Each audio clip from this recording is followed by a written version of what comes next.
The bass from the club speakers vibrated through my chest as Hadley thrust another glass of wine into my hand. 27 years old today, and I'd promised myself I wouldn't get drunk. That promise died somewhere around the second bottle we'd ordered for the table. "To Camille," Hadley shouted over the music, her auburn hair wild around her flushed face. The most uptight assistant in the entire city, finally letting loose for once in her boring life. I laughed despite the insult, because she wasn't wrong. 2 years working as Raphael Anderson's executive assistant had turned me into a woman of schedules and silence. I organized his life with military precision, never asking questions about the meetings that ran until 3 a.m. or the contracts written in language so deliberately vague it made my business degree weep. I kept my head down, my mouth shut, and my distance carefully maintained. Tonight was supposed to be different. Tonight I was just Camille, not the efficient shadow who kept Raphael's empire running. The wine was cheaper than I usually drank, sweet and deceptively smooth. I'd lost count after the third glass. The club lights painted everything in shades of blue and purple, making the world feel dreamlike and unreal. Hadley and our other 2 friends from college were dancing, their movements loose and uninhibited in ways I envied. I excused myself to the restroom, navigating through bodies pressed too close together. The bathroom was a welcome respite from the noise, fluorescent lights harsh after the club's moody lighting. I splashed water on my face, studying my reflection. Dark hair escaped from what had been a neat ponytail hours ago. My carefully applied makeup had smudged slightly, giving me a softer appearance than my usual professional polish. When I reached for my purse to reapply lipstick, my hand met empty air. Panic cut through the wine-induced haze instantly. I spun around, checking the counter, the floor, inside the stall I'd just left. Nothing. My purse was gone. My breath came shorter as reality crashed down. Everything had been in that bag. My wallet with all my cards and cash. My keys to the apartment I'd spent 2 years saving to afford. My identification. The spare phone charger. The small leather notebook where I kept personal notes separate from work. I stumbled back to our table, the music now oppressive rather than celebratory. Hadley was draped over some man I didn't recognize, giggling at something he whispered. Our other friends had disappeared into the crowd entirely. "Hadley," I grabbed her arm, raising my voice to be heard. "Someone stole my purse." She blinked at me slowly, her eyes unfocused. "What?" "My purse. It's gone. Everything was in it." "Oh no."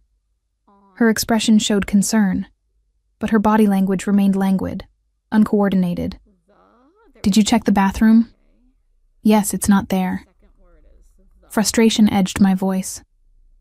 "I need to get home, but I don't have any money for a cab." Hadley fumbled for her own small clutch, nearly dropping it twice before managing to open it. She pulled out a crumpled $5 bill. "This is all I have left. We can split it?" $5 wouldn't get me across town. I didn't even have my keys if I somehow made it to my building. The reality of my situation settled over me like a weight. It was nearly 2 a.m. I was drunk, stranded, and vulnerable in a part of the city I didn't know well. I excused myself again, pushing through the crowd toward the exit where the air might be clearer. Outside, the October night was cold enough to make me wrap my arms around myself. My thin blouse and skirt had seemed adequate inside the overheated club, but offered no protection against the autumn wind. I pulled out the only thing I still possessed, my work phone. Raphael insisted I carry it at all times, a corporate leash I'd resented until this moment. The screen glowed bright in the darkness as I stared at it, my thumb hovering over his contact information. This was insane. I couldn't call my boss at 2 a.m. because I'd gotten drunk and lost my belongings. Raphael Anderson was a man who measured time in billable hours and efficiency metrics. He barely acknowledged my existence beyond the tasks I completed. Our relationship was strictly professional, bounded by contracts and corporate hierarchy. But I had no one else. My parents had passed years ago. I had no siblings. My friends were as drunk as I was, scattered across a club I couldn't even name with certainty. The wine in my system made everything feel both urgent and impossible. My fingers moved before my brain could stop them, typing out a message that sober Camille would never have sent. "Come get me." I stared at the words for what felt like an eternity. 2 words. No explanation, no context, just a plea from an employee who'd never asked her employer for anything beyond her salary. The wine made me brave or stupid. I wasn't sure which. I pressed send. The message showed as delivered, then read almost immediately. My heart hammered against my ribs as I watched 3 dots appear, indicating he was typing. They disappeared. Appeared again. Disappeared. Finally, a response. "Where are you?" My hands shook as I typed the club's name, which I had to step back inside to read from a flyer on the wall. When I returned outside, another message waited. "Stay visible. Outside if possible. 20 minutes. 20 minutes. He was coming. Raphael Anderson, the man who never arrived anywhere without advance notice and a detailed agenda, was driving across the city at 2 a.m. to collect his drunk assistant from a nightclub. I should have felt embarrassed. Should have been mortified by my unprofessional behavior. Instead, I felt a strange flutter of something I couldn't name as I waited on the curb, watching cars pass and checking my phone every 30 seconds. 18 minutes later, a sleek black car pulled up to the curb. I recognized it immediately as Raphael's personal vehicle, not one of the company cars he typically used. The passenger window rolled down, revealing his face in the glow of the streetlights. "Get in," he said simply.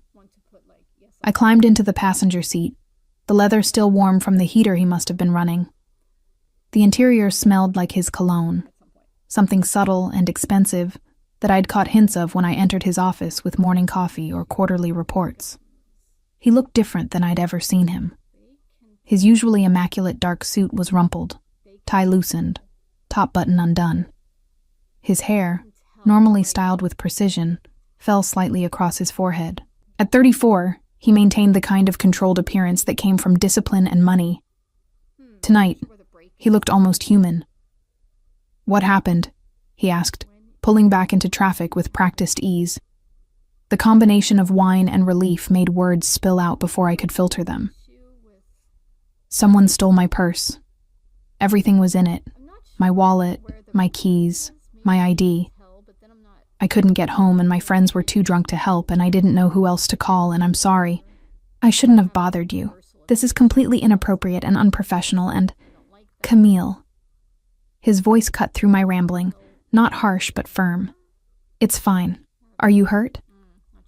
The question surprised me. "No, just drunk and stupid." "Just drunk," he corrected. "Not stupid. You had one viable option and you took it. That's practical, not stupid." I turned to look at him properly for the first time. In 2 years of working together, I'd never seen this expression on his face. Something softer than the mask of corporate authority he wore like armor. "You were asleep, weren't you? I woke you up. I don't sleep much." He changed lanes smoothly, heading toward the part of the city where I lived. "You said your keys were in the purse?" "Yes." The reality of that problem hit me freshly. "I can't get into my apartment." He was quiet for a moment, his jaw working as if considering options. "You'll stay at my place tonight. Tomorrow we'll deal with the locks and the rest of it." "I can't." I started to protest, but he cut me off. "Yes, you can. It's not a suggestion, Camille. It's 2 a.m., you're intoxicated, and you have nowhere else to go. We'll handle it like adults." He glanced at me briefly, before returning his attention to the road. "Have you eaten anything tonight besides alcohol?" The question made me realize how empty my stomach felt. "Not really. Some appetizers hours ago." He made a sound that might have been disapproval or concern. "I'll make you something when we get there. You need food and water before you sleep, or tomorrow will be miserable." The casual way he said it, as if taking care of his drunk assistant at 2 a.m. was a normal Tuesday night activity, made something warm spread through my chest that had nothing to do with the wine. We drove in silence for a while, the city lights blurring past the windows. I leaned my head against the cool glass, watching buildings slide by. Raphael's apartment was in the opposite direction from mine, in the part of town where old money and new power intersected. "I'm sorry," I said quietly, "for disturbing your night, for being unprofessional, for—" "Stop apologizing." His voice was gentle but firm. "You've worked for me for 2 years without a single mistake, without asking for anything, without causing a single problem. You're allowed one night where you need help." The word settled over me like a blanket. I'd never heard him speak to me this way, with this tone that suggested I was a person rather than a position. At the office, our interactions were efficient and distant. He gave instructions, I executed them. He asked for reports, I provided them. We existed in carefully maintained professional boundaries. This felt different. This felt dangerous. "How did you leave work?" I asked, suddenly curious. "You're still wearing your suit." "I was reviewing contracts when you texted." He turned onto a quieter street lined with upscale buildings. "I left immediately." "You didn't have to do that." "Yes," he said simply. "I did." We pulled into an underground parking garage beneath a building of glass and steel. Raphael parked in a spot marked with his name, then came around to open my door. I managed to stand without stumbling, though the world tilted slightly when I moved too quickly. He kept a hand at the small of my back as we walked to the elevator, a steadying presence that felt more intimate than it probably should have. The elevator opened directly into his penthouse apartment. No hallway or intermediate floor between the garage and his private space.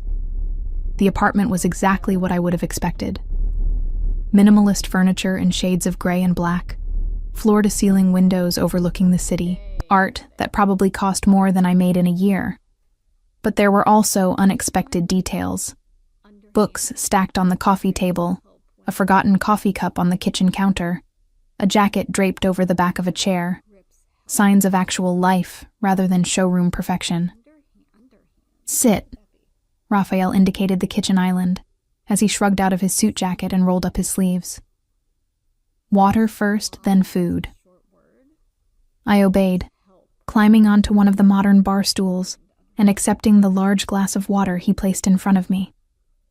I drank half of it immediately, the cold liquid soothing my wine-dried throat. He moved around the kitchen with surprising competence, pulling ingredients from the refrigerator and cabinets. Within minutes, the scent of eggs and toast filled the air. I watched him work. This man who controlled boardrooms and commanded million-dollar deals, making scrambled eggs in his home kitchen at 2:30 a.m. for his drunk assistant. "You cook," I observed, stating the obvious because my alcohol-fogged brain couldn't manage anything more profound. "I live alone. The alternative is starving or eating takeout every night." He plated the eggs and toast, setting them in front of me along with a fork. "Eat, all of it." The food was simple but perfect, exactly what my stomach needed. I ate slowly, aware of him watching me with an expression I couldn't quite read. Concern? Curiosity? Something else entirely? "Thank you," I said between bites. "For coming to get me. For this." I gestured at the food.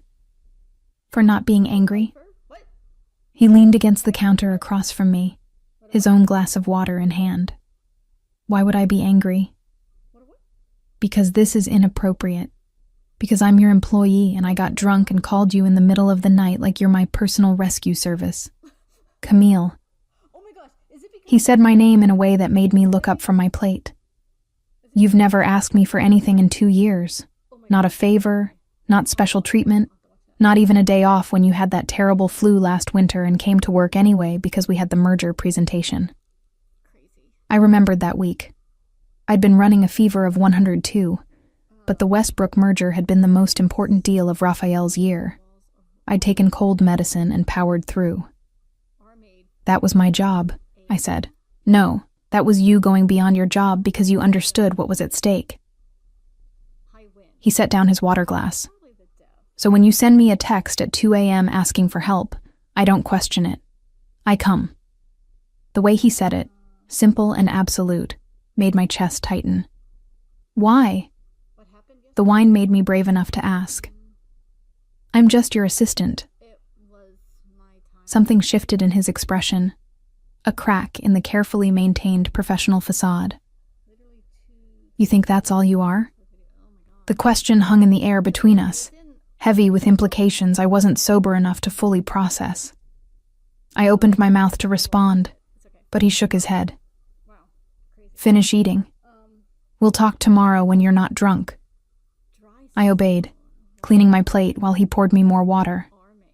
When I finished, the exhaustion hit me all at once. The emotional roller coaster of the evening combined with the wine and the late hour left me barely able to keep my eyes open. Raphael noticed immediately. Guest room is this way. I followed him down a hallway to a bedroom that was smaller than the master, but still more luxurious than my entire apartment. He pulled back the duvet on the bed, revealing pristine white sheets. Bathroom is through there. He pointed to a door. There's a new toothbrush in the drawer and anything else you might need. I'll leave some clothes outside the door for you to sleep in. Raphael. I caught his arm as he turned to leave, the first time I'd ever touched him outside of accidental contact while handing over documents. Thank you. Really. He looked down at where my fingers rested on his forearm, then back up to my face. For a moment, I thought he might say something significant, something that would change the careful balance of our relationship. Instead, he just nodded. Get some sleep, Camille. Tomorrow we'll fix everything. He left, closing the door quietly behind him. I stood there for a moment, processing everything that had happened. Then I used the bathroom, brushed my teeth with the promised new toothbrush, and found the clothes he'd left outside the door. A soft t-shirt and sleep pants that smelled faintly of his laundry detergent. I climbed into the bed, sinking into sheets with a thread count I could only dream of affording. The pillow was perfect, the room temperature ideal. But sleep didn't come immediately despite my exhaustion. Instead, I replayed the evening. The fear when I realized my purse was gone. The desperate decision to text Raphael. The way he'd come without hesitation, without judgment. The gentleness in his voice as he'd made me food and offered me shelter. The question he'd asked echoed in my mind. You think that's all you are? What else could I be? I was competent at my job, efficient and reliable. But I'd never thought of myself as anything more than a useful employee to Raphael Anderson. He was my boss, nothing more. Except tonight he'd felt like something else entirely. Tonight he'd felt like someone who cared. The thought scared me more than losing my purse had, because wanting anything from Raphael Anderson beyond a paycheck was dangerous territory. He was powerful, complicated, involved in business dealings I didn't fully understand. Getting close to him would mean stepping into a world I'd deliberately kept at arm's length.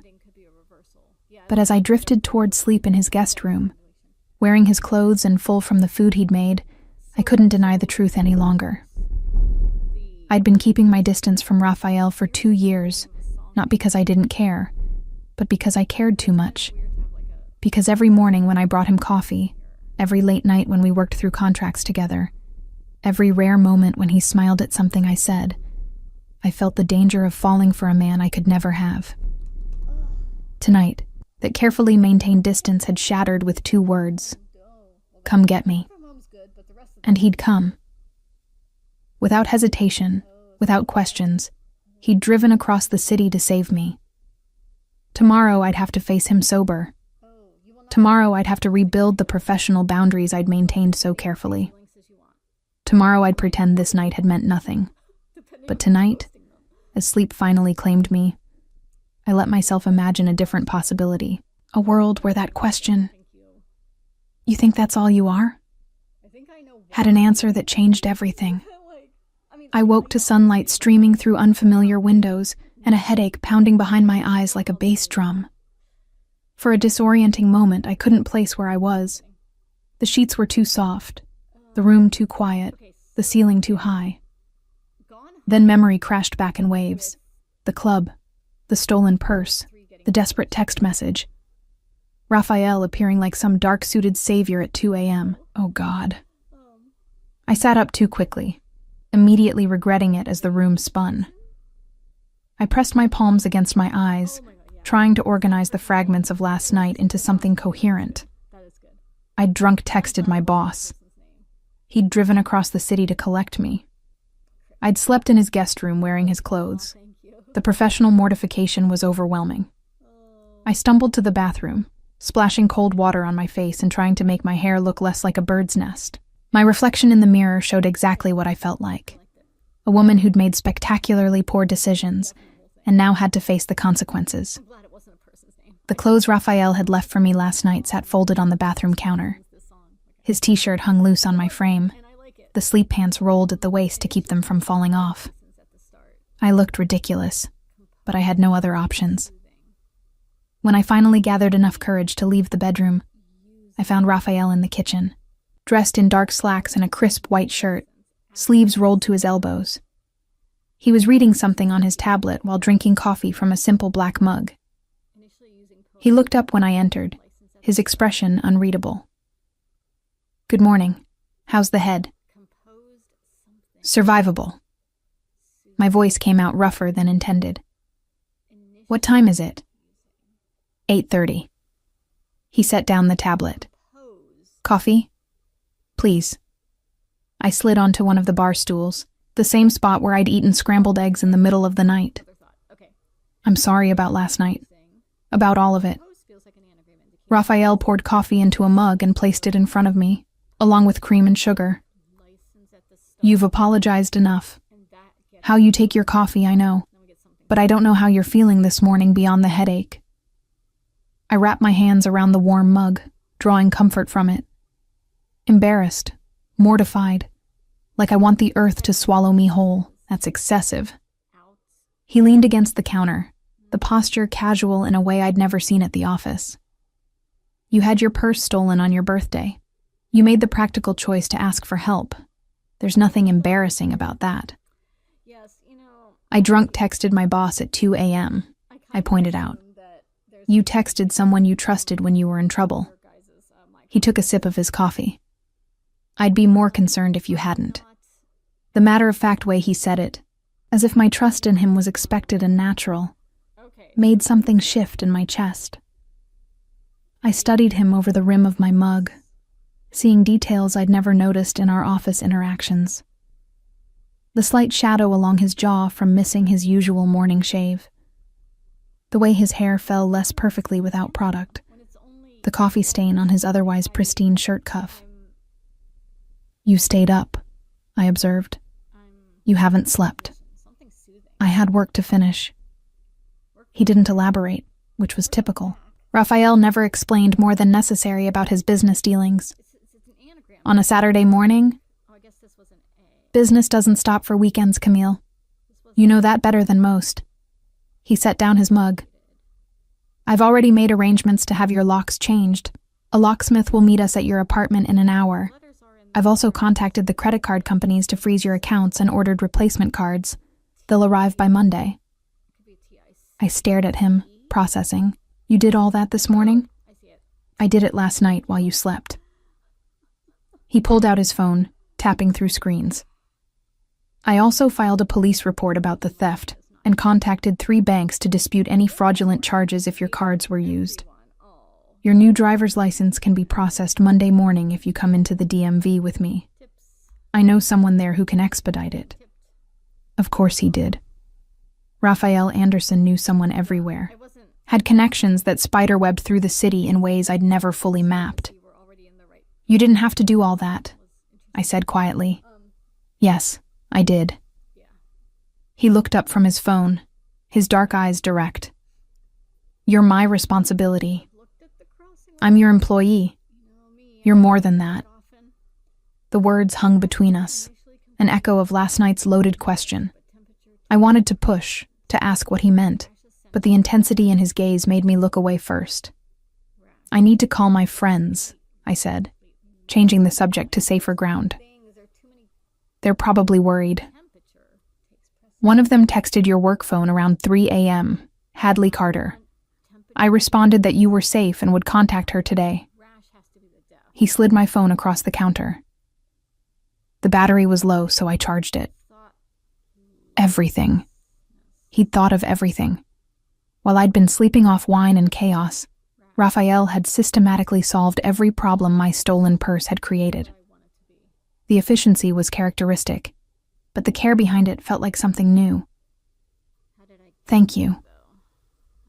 The words felt insufficient for everything he'd done. I don't know how to repay you for all this. You don't repay me. His voice was firm. You accept help when you need it, and you know you can count on me. That's how this works. How what works? He was quiet for a moment, seeming to choose his words carefully. Us. Whatever this is between us. My heart hammered against my ribs. What is this between us? Raphael set down his coffee cup with deliberate precision. That's what we need to figure out. But not on an empty stomach. Breakfast first, then we'll deal with your apartment, then we'll talk. The promise of that conversation loomed over breakfast like a storm cloud, both terrifying and thrilling. He made omelets this time, moving through his kitchen with the same controlled efficiency he brought to everything. I watched his hands as he worked, capable hands that signed contracts worth millions, and apparently also whisked eggs. You're staring, he observed without looking up. Sorry. I wasn't, but social convention demanded I pretend. I just never pictured you as someone who cooks. Most people don't picture me as someone who does anything normal. He plated the omelet and set it before me. They see the suits and the boardrooms and assume that's all there is. Is it? I asked, then immediately regretted the boldness. But Raphael just smiled, a rare, genuine expression that transformed his typically stern face.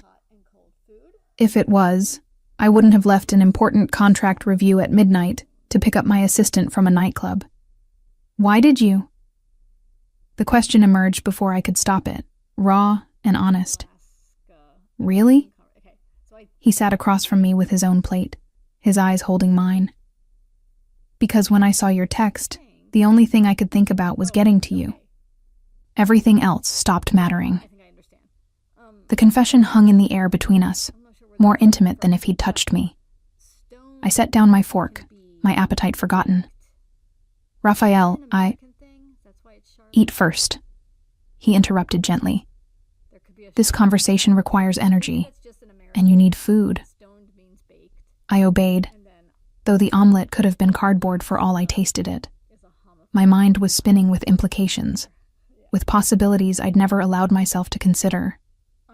After breakfast, we took his car to my apartment across town. The drive was quieter than last night, tension replacing the wine-induced haze. Raphael kept his attention on the road, but I felt hyper-aware of his presence, of the small space separating us. My building looked shabbier in daylight than it had at night. The brick facade needed cleaning, the front door hung slightly crooked on its hinges, and the intercom system had been broken for months. Standing next to Raphael, seeing it through his eyes, I felt the full weight of the class divide between us. It's not much, I said defensively. It's yours. He helped me out of the car. That's what matters. The locksmith he'd arranged was already waiting, a competent-looking man with a van full of equipment. Raphael handled the interaction, explaining what was needed while I stood uselessly by, still wearing his oversized clothes. Inside my apartment, I felt both relief and embarrassment. Relief to be in my own space, embarrassment at what that space revealed. My one bedroom was roughly the size of Raphael's living room. The furniture was secondhand, the walls thin enough to hear neighbors, the kitchen barely large enough for one person to move comfortably. Raphael didn't comment on any of it. He simply waited while the locksmith worked, standing by my small window that looked out at the building next door. "This is going to take about an hour," the locksmith announced. "You folks want to wait or come back?" "We'll stay," Raphael answered before I could respond. Once we were alone in my apartment, the space suddenly felt too small, too intimate. Raphael's presence seemed to fill every corner, making the familiar feel foreign. "You can sit," I offered, gesturing to my worn couch. He sat, but his posture remained alert rather than relaxed. I perched on the opposite end, maintaining distance. "We should talk," he said finally. My heart rate picked up. "About what?" "About why you waited 2 years to ask me for help with anything." His gaze was direct, unflinching. "About why you've kept me at arm's length despite spending more time with me than with anyone else in your life." The observation cut too close to truth. "You're my boss. Professional boundaries are important." "They are," he agreed. "But that's not why you've maintained them so carefully. You've been afraid." "Of what?" "Of this." He gestured between us. "Of admitting there's something here beyond professional obligation." I couldn't breathe properly. "Raphael, let me finish." His voice was gentle but firm. "I hired you 2 years ago because your resume was perfect. You were efficient, qualified, exactly what I needed. But within the first month, I realized I'd made a mistake." The words felt like a punch to the stomach. "You want me to resign?" "No." He leaned forward, his intensity focused entirely on me. I realized I'd hired someone I couldn't stop thinking about. Someone whose intelligence challenged me, whose silence spoke volumes, whose presence made 12-hour workdays feel bearable. I stared at him, unable to process what I was hearing. "Do you know why I rarely acknowledge you at the office?" he continued. "Why I keep our interactions brief and professional?" I shook my head, not trusting my voice. "Because if I didn't maintain that distance, I'd cross lines I shouldn't cross. I'd pull you into my world completely, and that's dangerous for someone like you." "Someone like me?" I found my voice, though it came out rough. "Someone good. Someone untangled from the complications of my business dealings. Someone who deserves better than what I could offer."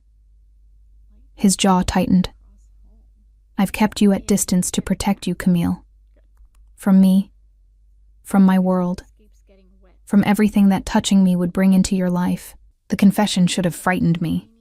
Instead, I felt something like anger kindle in my chest.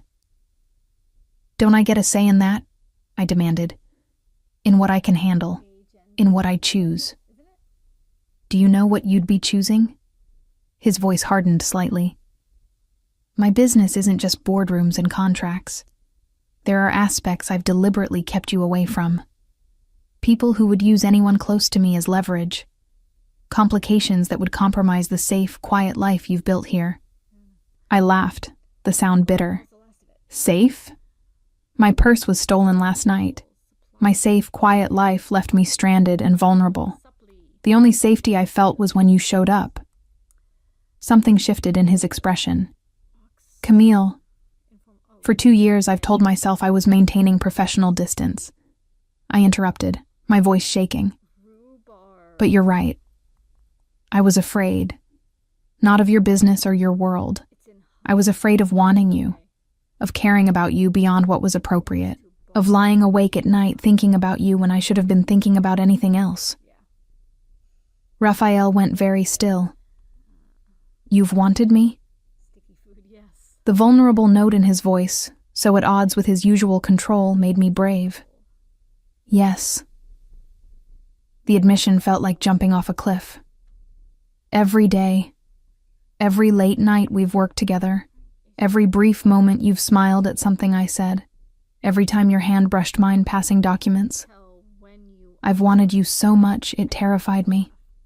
He stood, crossing the small space between us in 2 strides. I looked up at him, my heart hammering. "If we do this," he said, his voice low. There's no going back to how things were. No pretending. No more distance. I don't want distance, I whispered. Not anymore. His hand came up to cut my face, thumb brushing across my cheekbone with unexpected gentleness. I can't promise easy, Camille. My life is complicated. I don't need easy. I reached up, covering his hand with mine. I need real. He kissed me then, and it felt like everything I'd imagined, and nothing like it at the same time. His lips were firm but gentle, questioning rather than demanding. I responded instinctively, my hands finding their way to his shoulders, feeling the solid muscle beneath his shirt. When we broke apart, both breathing harder, he rested his forehead against mine. "This changes everything," he murmured. "I know." And I did. There would be no going back to simple professionalism, no pretending Monday morning that this hadn't happened. Is that okay? It's terrifying. His honesty made me smile. And necessary. I've been half alive for 2 years, Camille. Watching you, wanting you, denying myself because it seemed right. Last night when you texted me, I realized I don't want to be noble anymore. I want to be selfish. Selfish how? His smile was slight but genuine. I want you in every way I can have you. As my assistant, yes, but also as my partner. Someone who knows my world and chooses to be in it anyway. Someone who sees the complications and stays. The intensity of his words should have overwhelmed me. Instead, I felt clarity settle over everything. "I'm staying," I said simply. The locksmith's knock on the door interrupted whatever Raphael might have said next. He stepped back, giving me space as I answered. The new keys were ready, 3 copies that I accepted with gratitude. After the locksmith left, Raphael and I stood in my small apartment, everything between us fundamentally altered. "What happens now?" I asked. "Now," he said, pulling out his phone. "I take you to get clothes that aren't mine. Then we get you a temporary ID so you can function this weekend. Monday we'll handle the DMV and your credit cards. And somewhere in all of that we figure out what this is between us." "And at work?" The practical question had to be asked. "At work, we maintain professionalism." His expression grew serious. "But after hours, you're mine, if you want to be." The possessiveness in his voice should have bothered me. Instead, it sent a thrill through my system. "I want to be." He pulled me close, his arms solid around me. I rested my head against his chest, listening to his heartbeat, steady and strong. "No more distance," he murmured into my hair.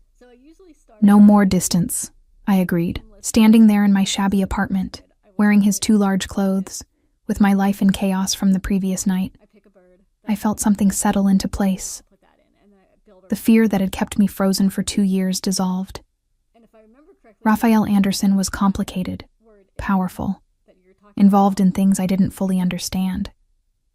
But he was also the man who'd come without hesitation when I needed him, who'd solved my problems while I slept, who'd looked at me like I was precious rather than convenient. Whatever came next would be messy and complicated, but it would be real. And after 2 years of careful distance, real was exactly what I needed. The following weeks blurred into a new rhythm that felt both thrilling and precarious. At the office, Raphael and I maintained the same professional dynamic we'd always had. I brought him coffee at precisely 8:15 each morning, scheduled his meetings with military precision, and kept my expression neutral during conference calls where he negotiated deals I only partially understood. But after hours, everything was different. He'd take me to restaurants where the menus had no prices, and the waitstaff knew him by name.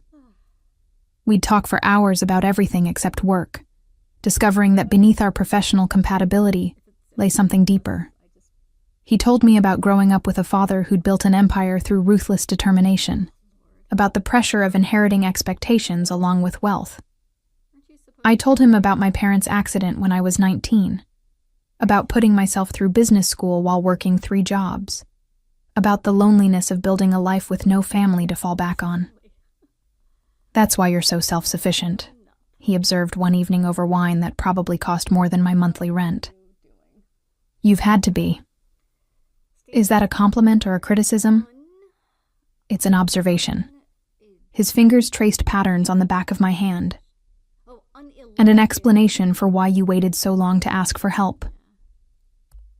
3 months into whatever we were calling this relationship, I arrived at work to find Owen Hughes, Raphael's chief legal counsel, waiting outside the office. His expression was grim. "Camille." He nodded politely. "Is Raphael in yet?" He had an early meeting downtown. I unlocked the office door, noting Owen's unusual tension. "Is something wrong? I need to speak with him as soon as possible. It's urgent." My stomach tightened with unease. In 2 years, I'd never seen Owen look this worried. "I can call him—" "No." Owen's response was too quick. "Just have him contact me when he arrives. And Camille." He hesitated. "Be careful." The cryptic warning stayed with me as I went through my morning routine. When Raphael finally arrived at 9:30, his expression told me he already knew something was wrong. "Owen's looking for you," I said as he passed my desk. "He said it was urgent." Raphael's jaw tightened. "Get him on the line. And Camille, hold all my other calls." I connected them, then sat at my desk trying not to listen to the one-sided conversation filtering through the partially open door. Raphael's voice was too low to make out words, but his tone grew increasingly cold as the call progressed. When he finally emerged 20 minutes later, his face was a mask I'd learned meant trouble. "We need to talk," he said quietly. "Not here. Can you clear my schedule for the afternoon?" Fear coiled in my stomach, but I nodded. "Of course. Where are we going?" "Somewhere private." He drove us to his apartment in silence, his hands tight on the steering wheel. I didn't push for information, recognizing the signs of a man trying to control something that was spiraling beyond his grasp. Once inside his penthouse, he poured himself a drink despite the early hour. "Wesley Graham is making a move against me." The name meant nothing. "Who?" "Competitor, rival, enemy." Raphael's laugh was bitter. "Pick whichever description fits best. He's been trying to take over segments of my business for years." Owen just informed me that Wesley's been gathering evidence of certain irregularities in my operations. The careful word choice made my stomach drop. "What kind of irregularities?" Raphael was quiet for a long moment, staring out at the city spread below his windows. When he finally spoke, his voice was carefully controlled. "Money moves through my companies in ways that aren't always straightforward. Contracts get structured to benefit parties who remain anonymous. Deals happen that look clean on paper but serve purposes beyond what's documented." "You're talking about money laundering." The words came out flat, stating what I'd suspected but never wanted to confirm. "Among other things." He turned to face me. "I've never lied to you about what I am, Camille. I told you my business was complicated, that there were aspects I kept you away from. So you've been protecting me from the truth." Something cold settled in my chest. "While I've been organizing your calendar and filing your contracts, you've been running operations that could send you to prison. It's not that simple." "Then explain it to me." I stood, anger overriding fear. "Make me understand how the man who makes me breakfast and talks about building a future together is the same man who's apparently involved in criminal activities." Raphael set down his drink with deliberate care. "My father built this empire in a different time, when the lines between legal and illegal were more blurred. When he died, I inherited not just businesses but obligations. Relationships with people who don't accept being cut off. Deals that can't be unwound without consequences." "So you just continued?" My voice rose. "You could have walked away, Cleaned everything up. And do what? His voice hardened. Watch everything my father built collapse? Leave the people who depend on me vulnerable? It's easy to judge from the outside, Camille, but the reality is more complicated than your moral absolutes allow for. The words stung because part of me understood. I'd seen enough of Raphael's world to know it wasn't simple, that power came with obligations that couldn't be easily discarded. But understanding didn't mean accepting. What does Wesley Graham want? I asked, trying to focus on the immediate problem. To destroy me. Raphael's expression was bleak. He's been feeding information to federal investigators, building a case that could take down not just me, but everyone connected to my operations. Everyone? The implication hit me. Including the people who work for you? Potentially, yes. His gaze was direct. Which is why I'm telling you this now. You need to decide whether you can live with who I am, what I do. Because if Wesley succeeds, association with me will become dangerous. I sank back onto the couch, my mind racing. What can you do? Can Owen defend you? Owen's a lawyer, not a magician. If Wesley has solid evidence, legal defense only goes so far. Raphael moved to sit beside me. But there might be another option. What option? Fight back. His voice was cold. Wesley's not clean either. No one at our level is. If I can find his vulnerabilities before he exposes mine, I might be able to force a stalemate. The calculated way he said it made me realize how different his world truly was from mine. This wasn't about right or wrong. It was about power, leverage, survival. What would that look like? I asked quietly. Fighting back? Digging into his operations, finding the irregularities he's hidden, building a case of mutually assured destruction so he backs off. Raphael's hand found mine. It would require resources, time, and someone I trust absolutely to help coordinate it. Understanding dawned. You want me to help. I need you to help. His grip tightened. You know my operations better than anyone except Owen. You've seen the files, organized the meetings, connected the pieces. You're the only person I trust with this. The request should have horrified me, should have sent me running from his apartment and his life. Instead, I felt something else entirely, a fierce protectiveness that overrode my moral reservations.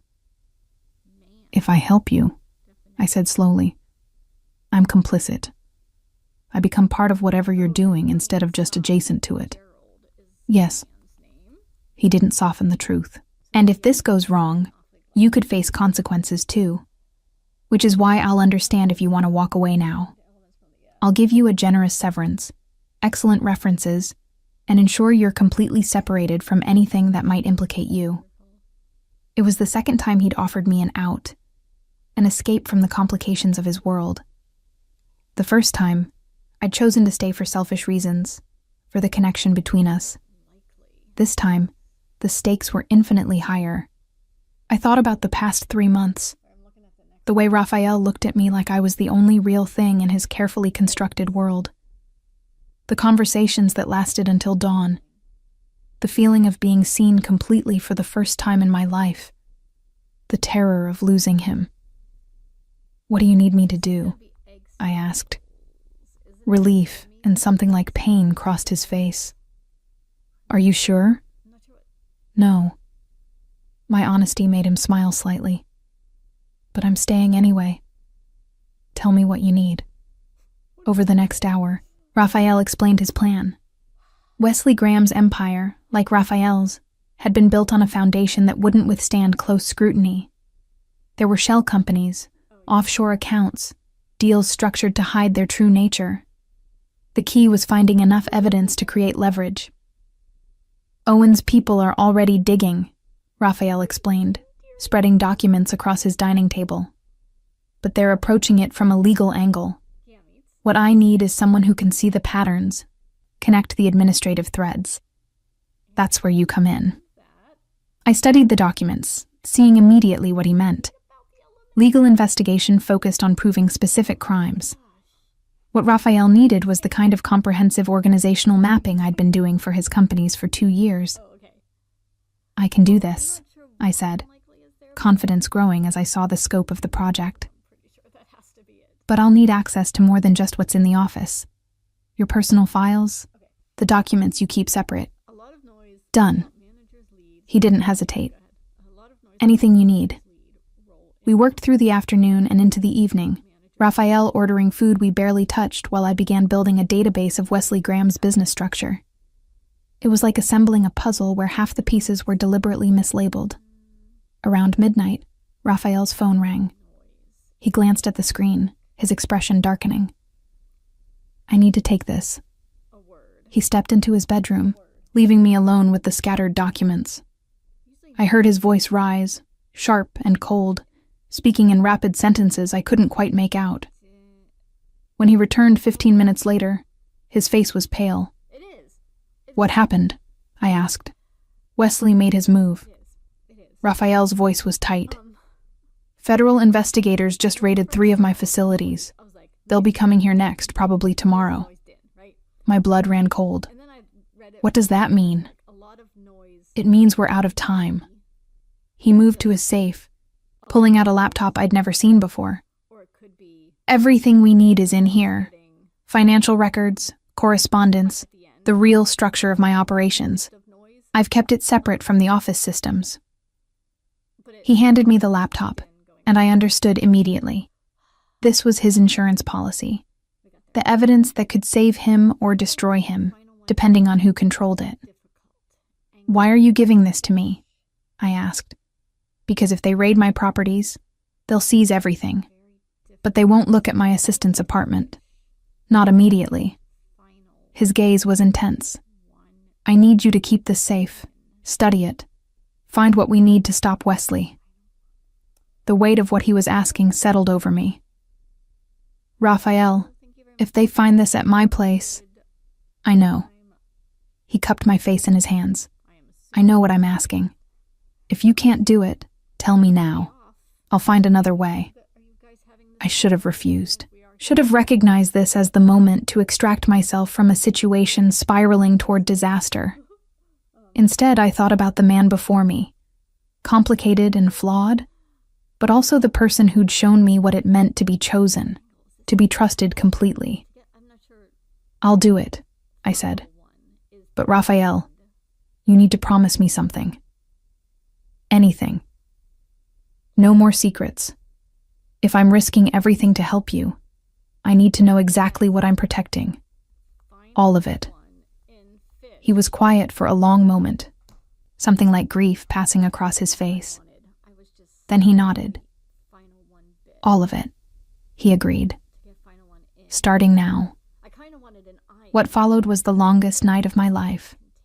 Raphael talked, and I listened, as he laid bare the full scope of his empire. The legitimate businesses that formed its public face. The shell companies that moved money between jurisdictions. The partnerships with people whose names I recognized from news reports about organized crime. The deals that existed in the gray space between legal and illegal, morally defensible, and morally bankrupt. I'm not innocent, he said, as dawnlight began filtering through his windows.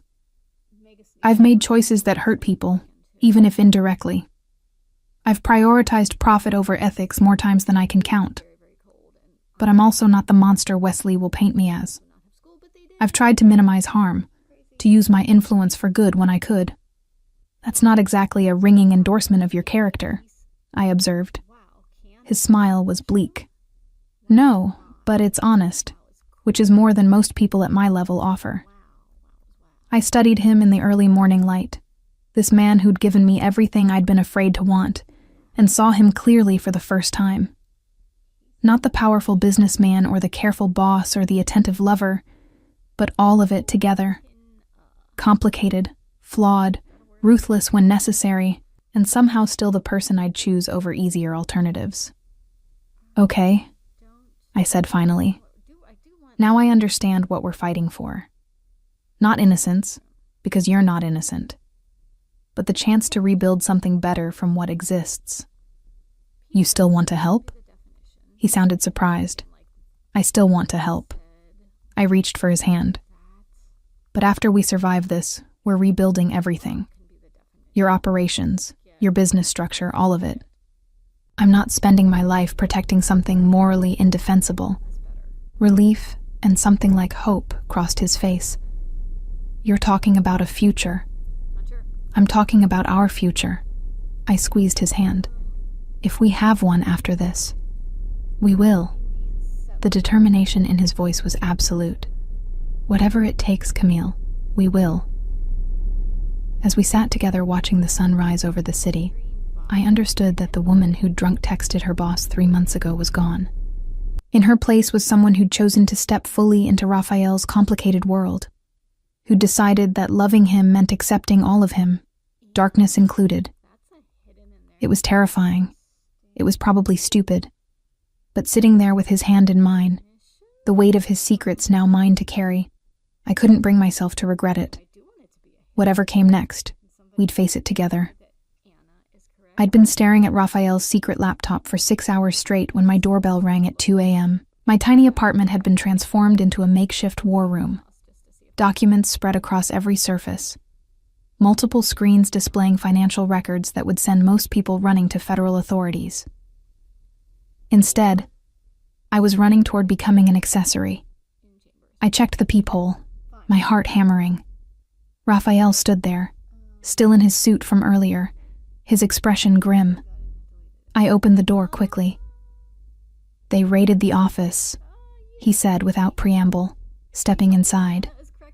Seized everything. Computers, files, my personal effects. Owen's trying to limit the damage, but we're officially under investigation. I absorbed the information, my legal analyst brain already cataloging implications. Did they come here? Not yet. They're working through my properties in order of obvious connection. You're my employee, but not someone they'd prioritize immediately. He looked around at my organized chaos. What have you found? I gestured to my makeshift command center. Wesley Graham is smarter than we thought. His company structure is layered like an onion, each shell protecting another shell. But he got cocky.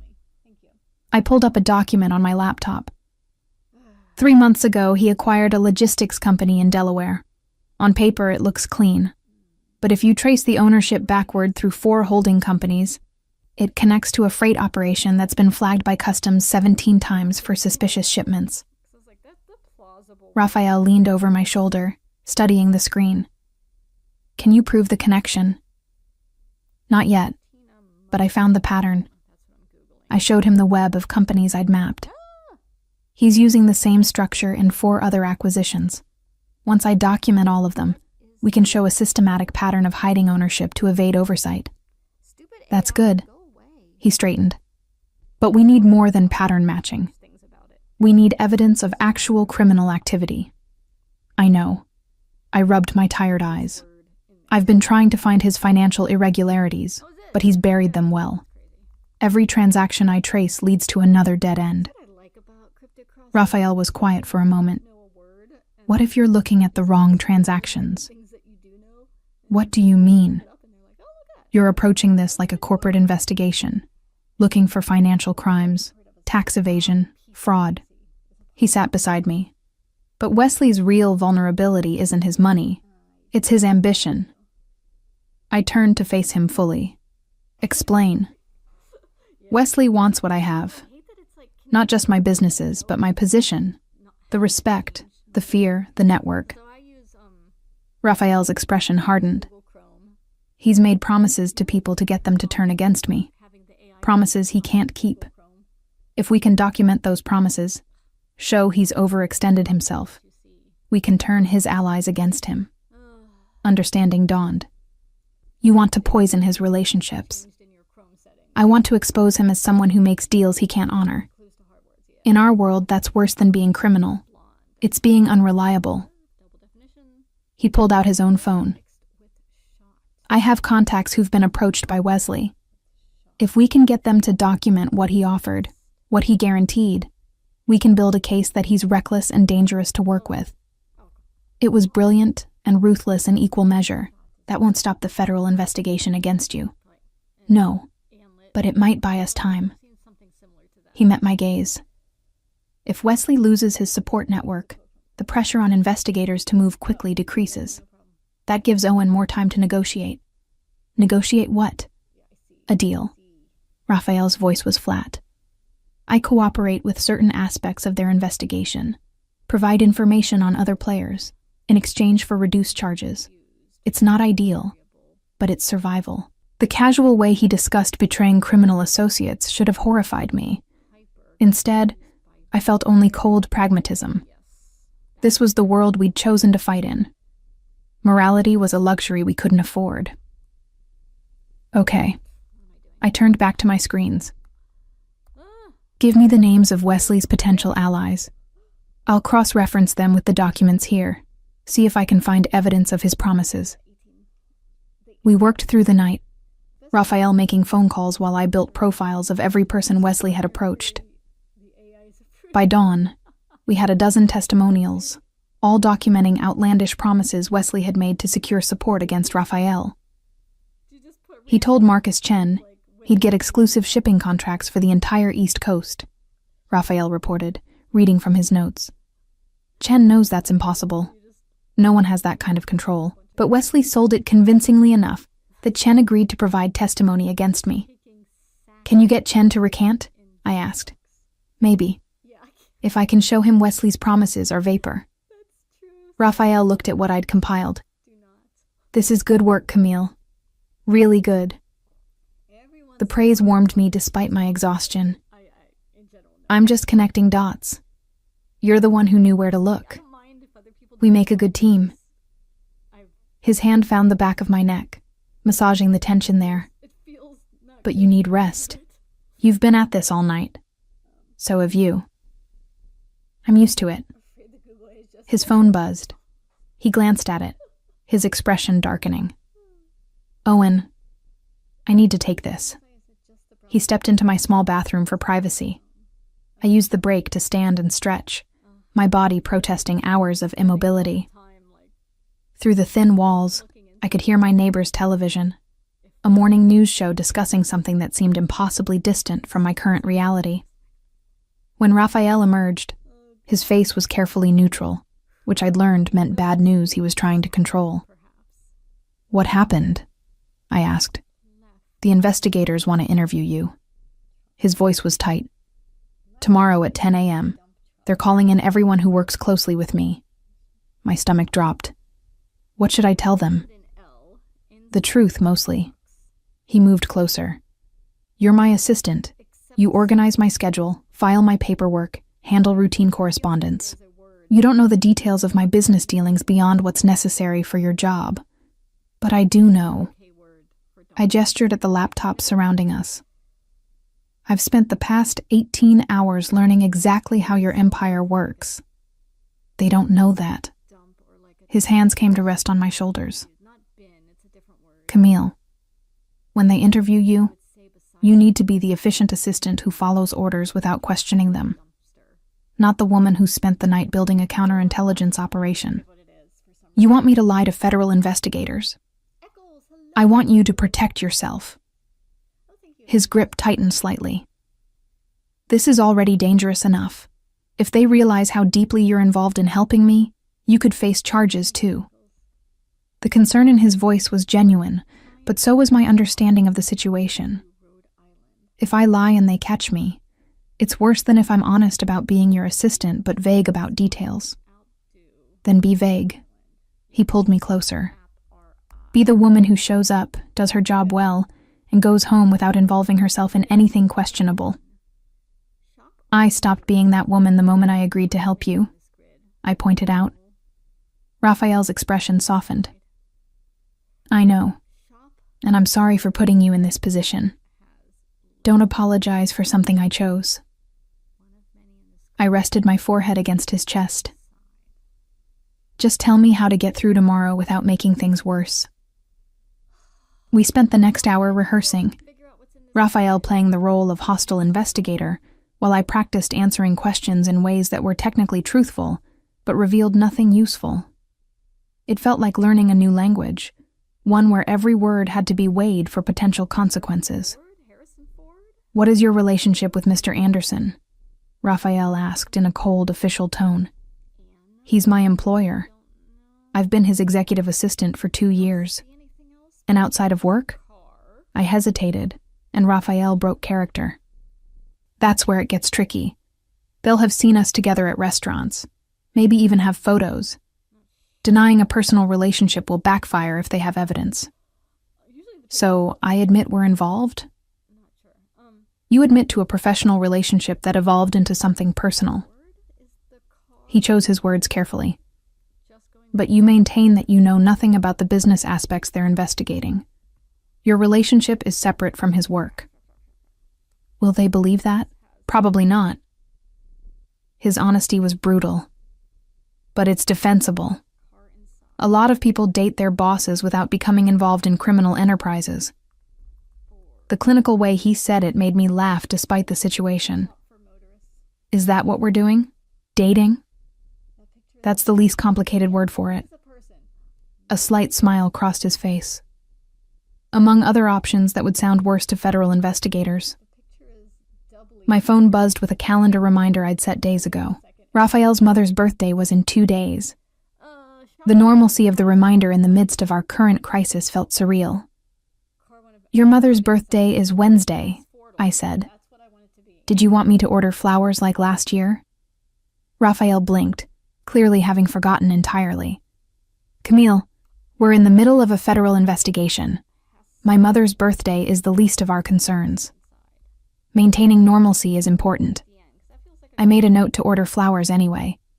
If you suddenly stop doing routine things, it looks like consciousness of guilt." He studied me with an expression I couldn't quite read. "How are you this calm?" "I'm not calm. I'm terrified." I met his gaze steadily. "But falling apart won't help either of us, so I'm focusing on what I can control." "Which is?" "Preparing for tomorrow, building our case against Wesley, keeping your life running despite the chaos." I gestured at my organized documents. "Being useful." Raphael pulled me into a kiss that tasted like desperation and gratitude in equal measure. "You're more than useful. You're essential." The words settled over me with unexpected weight. Essential. Not just to his business operations, but to his survival. The responsibility should have crushed me. Instead, it crystallized my resolve. "Then let's make sure we both survive this," I said against his lips. We spent the rest of the day preparing.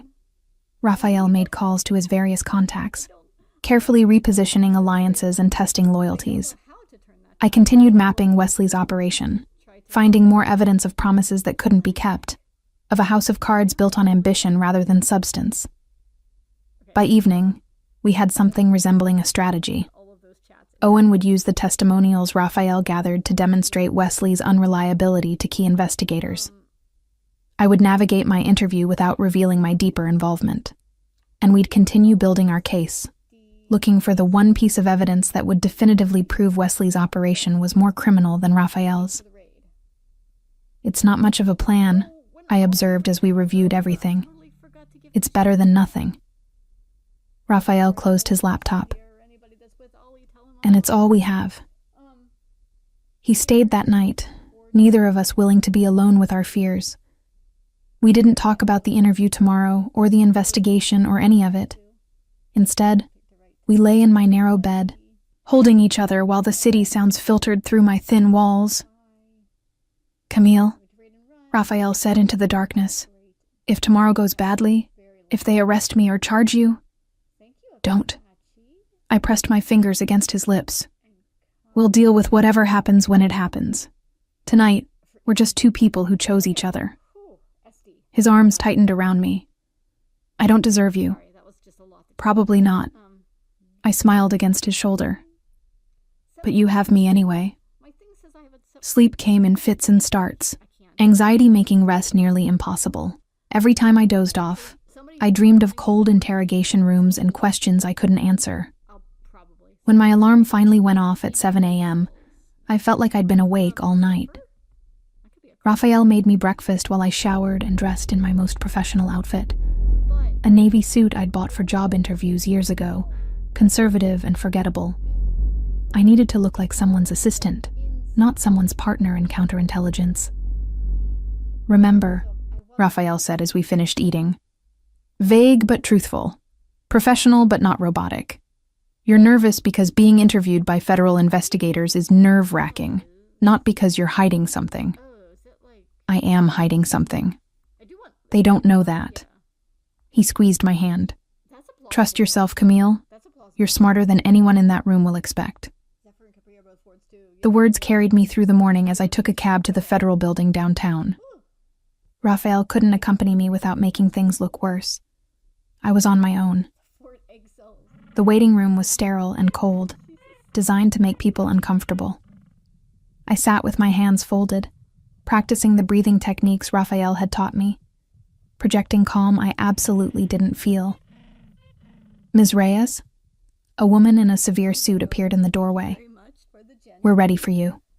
I followed her into an interrogation room that matched every television show I'd ever seen. Metal table, uncomfortable chairs, mirror that was obviously one-way glass. 2 investigators waited, a man and a woman, both with expressions of professional neutrality. "Thank you for coming in, Ms. Reyes," the woman said. "I'm Agent Morrison. This is Agent Chen. We have some questions about your employment with Raphael Anderson." "Of course." I kept my voice steady.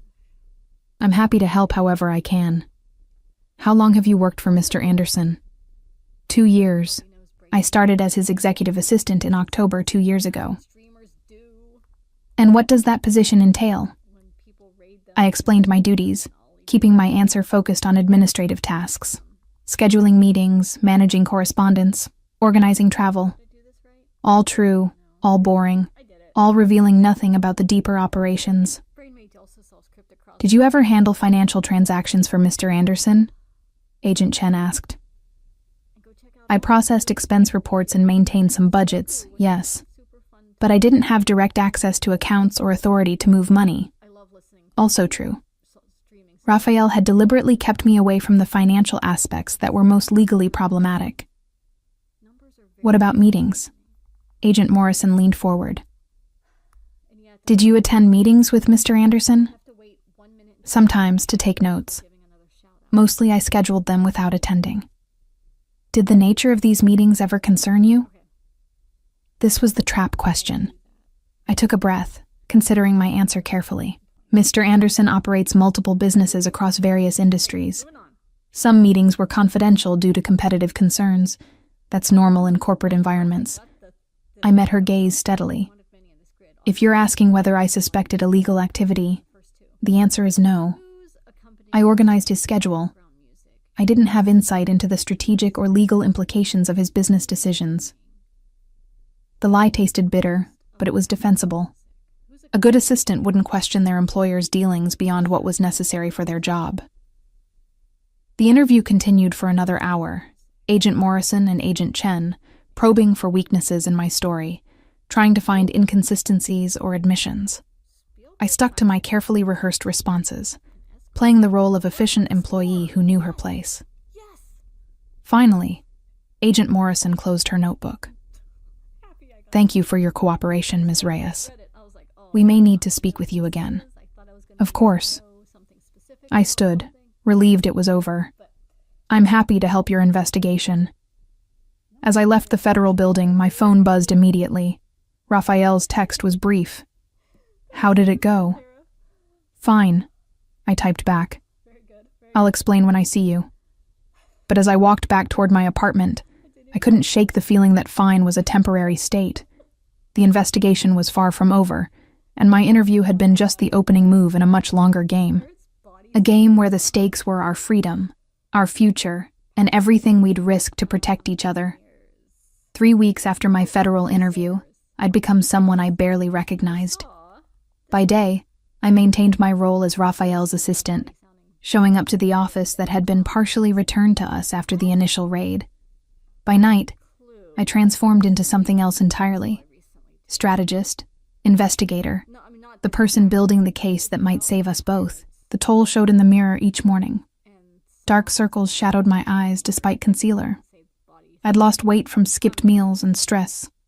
My hands trembled when I held coffee cups, a constant reminder of the adrenaline that had become my baseline state. Raphael noticed, of course. He noticed everything about me now.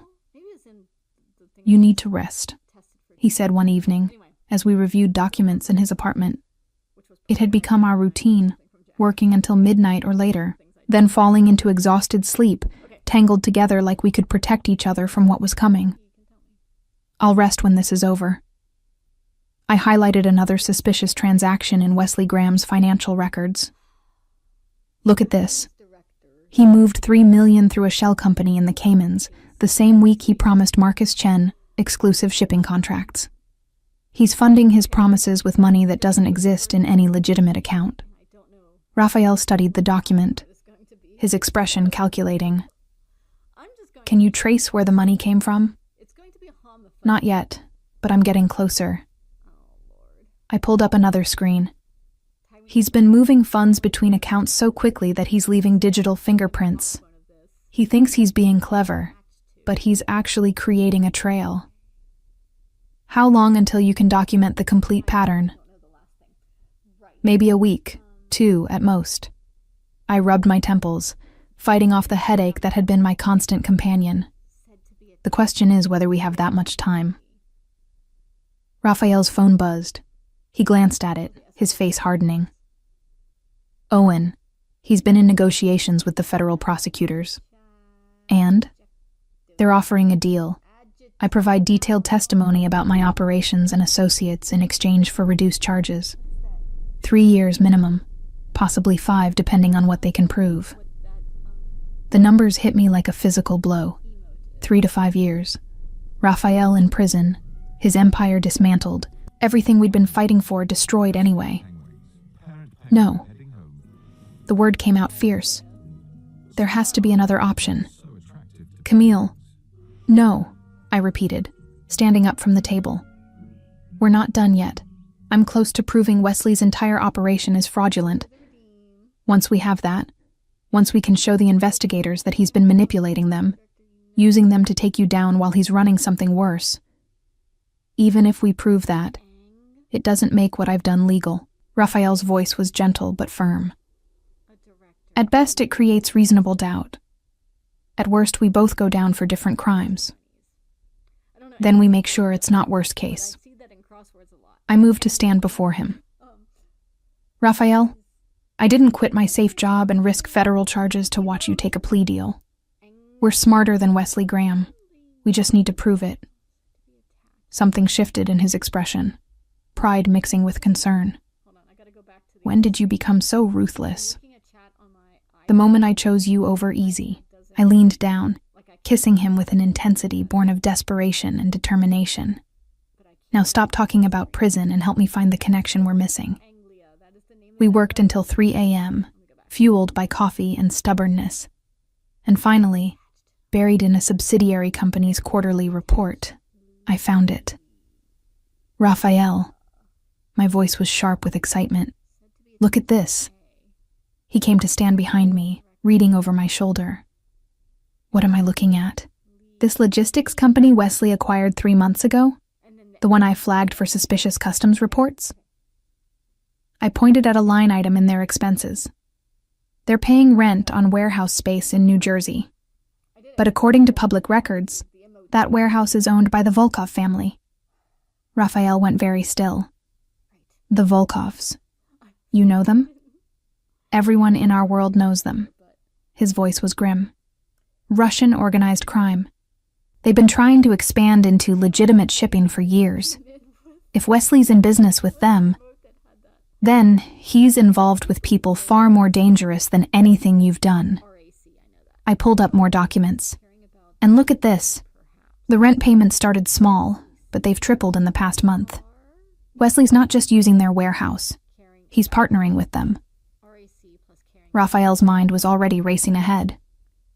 "If we can prove that connection, If we can show investigators that Wesley is actively working with known organized crime figures, then suddenly your financial irregularities look a lot less interesting than his alliance with the Russian mob. I finished his thought. But we need solid proof. More than just rent payments. I might know someone who can help with that. Raphael pulled out his phone, scrolling through contacts. Dmitry Petrov. He used to work for the Volkovs before he went independent. If anyone would know about their business arrangements, it's him. Can you trust him? No. Raphael's answer was honest. But I can pay him, which in our world is more reliable than trust. The meeting with Dmitry Petrov was arranged for 2 days later at a restaurant so exclusive it didn't have a sign. Raphael insisted I come along, saying Dmitry was more likely to be forthcoming if he understood we were serious. Dmitry turned out to be a compact man in his 50s, with cold eyes and an accent that made his English sound like a threat. He greeted Raphael with the familiarity of old acquaintances who'd never been friends. Raphael Anderson. Dmitry's smile showed too many teeth. I hear federal investigators are very interested in you these days. And I hear you're no longer employed by the Volkov family. Raphael's tone matched Dmitry's casual danger, which means you might be interested in information that benefits us both. Perhaps. Dmitry's gaze shifted to me, assessing. And who is this? My associate. Raphael's hand found the small of my back, possessive. She's been investigating Wesley Graham's operations. Ah, Wesley. Dmitry's expression soured. Ambitious man, too ambitious, makes promises he cannot keep. Like promises to the Volkovs? I asked, finding my voice despite my nerves. Dmitry studied me with new interest. You are perceptive. Yes, Wesley Graham promised the Volkov family access to shipping channels he does not control. Promised to move their goods through ports where he has no authority. Very foolish. Can you document that? Raphael leaned forward. Written communications, records of meetings, anything that proves Wesley's working with them? I could. Dmitry sipped his vodka thoughtfully. But such information is valuable. What do you offer in return? $200,000. Raphael's voice was flat. And my guarantee that when this is over, I'll owe you a favor. That's worth more than money in the long run. Dmitry considered this, his expression calculating. Finally, he nodded. 300,000. And you introduce me to your federal contacts. I have information about other Volkov operations that might interest them. Information that could make me valuable as informant. You want witness protection. I understood immediately. I want insurance policy. Dmitry's smile was cold. Working for Volkovs is profitable until they decide you know too much. I would prefer to retire with my throat uncut. Raphael and I exchanged glances. This wasn't what we'd expected, but it might actually be better. If Dmitry became a federal informant specifically about the Volkovs, his testimony about Wesley's connection to them would carry official weight. Deal, Raphael said. But we need the documentation within 48 hours. You will have it. Dmitry stood, extending his hand. Pleasure doing business with you, Raphael Anderson. I hope we both survive what comes next. After he left, I let out the breath I'd been holding.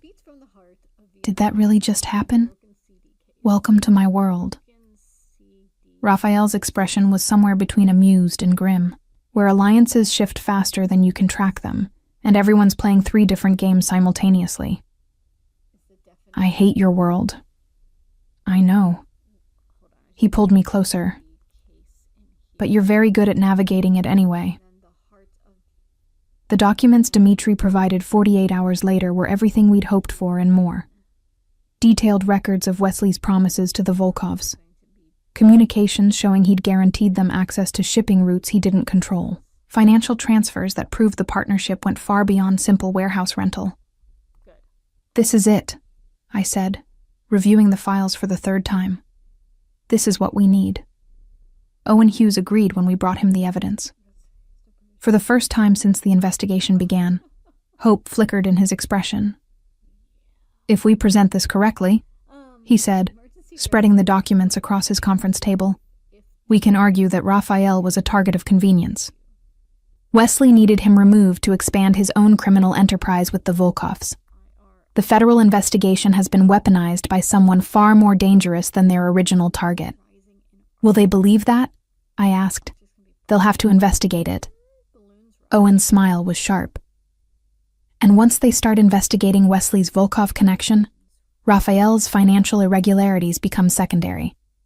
Especially if we offer Raphael's cooperation in building a case against actual organized crime. So, instead of being the target, I become the witness. Raphael's voice was flat.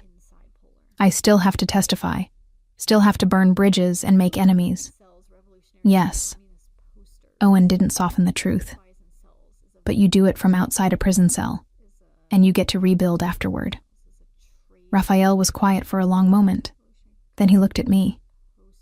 What do you think? The question surprised me. You're asking my opinion? You're the one who built this case, who found the connections, who convinced me to fight instead of accepting defeat. His gaze was intense.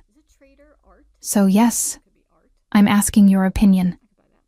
Is this the right move? I thought about everything we'd been through. The late nights, the fear, the risk we'd both taken. I thought about the empire Raphael had inherited and the choices he'd made to protect it. I thought about the future we might still have if we survived this. I think, I said carefully, that you've been trying to maintain something built on a foundation that was always going to crack.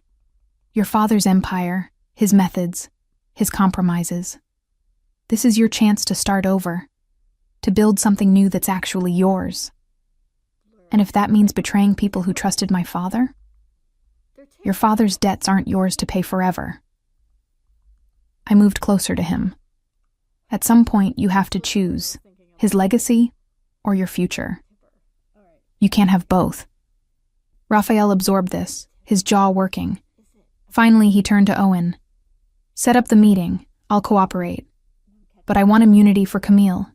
Complete and total immunity. Whatever she's done to help me, it gets erased.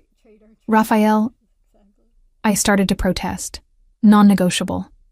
His voice was firm. She's brilliant and brave and deserves better than federal charges for helping me survive my own mistakes. Make it happen, Owen. Owen nodded. I'll add it to the negotiations. The federal prosecutors agreed to meet 1 week later. In the interim, Raphael systematically began dismantling the more questionable aspects of his operations. Shell companies were dissolved. Problematic partnerships quietly ended. Financial structures reorganized to be as transparent as possible. I should have done this years ago, he admitted one evening as we reviewed the changes. Built things right from the start instead of inheriting my father's compromises. You're doing it now. I squeezed his hand. That counts. The night before his meeting with federal prosecutors, neither of us could sleep. We lay in Raphael's bed, holding each other in the darkness, both knowing everything was about to change. Whatever happens tomorrow, Raphael said quietly, I want you to know something. What? I hired you because your resume was perfect, efficient, qualified, exactly what I needed. His fingers traced patterns on my shoulder, but I kept you because you made me want to be better. Not just better at business, but better as a person. You saw potential in me I'd forgotten existed. Tears pricked my eyes. Raphael, let me finish. His voice was gentle. Tomorrow I might lose everything. My company, my reputation, my freedom if the deal falls through. But if I keep you, if you still choose me after all of this, then I haven't really lost anything that matters. I turned to face him in the darkness. I'm not going anywhere. Promise me. His voice held vulnerability I'd never heard before. Promise that no matter what happens tomorrow, we stay together. I promise. I kissed him, tasting salt from tears I wasn't sure were his or mine. We started this together. We'll finish it together. The next morning, Raphael dressed in his most conservative suit, armor for the battle ahead. I went with him to Owen's office, where the federal prosecutors would present their final offer. Agent Morrison and Agent Chen were already there, along with their supervisor and 2 attorneys from the Justice Department. The room felt crowded and tense. Mr. Anderson, the supervisor, a stern woman named Williams, nodded to Raphael. We've reviewed the evidence you provided about Wesley Graham's operations. It's concerning. Concerning enough to reconsider your case against me? Raphael's voice was controlled. Concerning enough to discuss alternatives. Williams opened a folder. We're prepared to offer full immunity in exchange for your complete cooperation in investigating Graham's connection to the Volkov organization.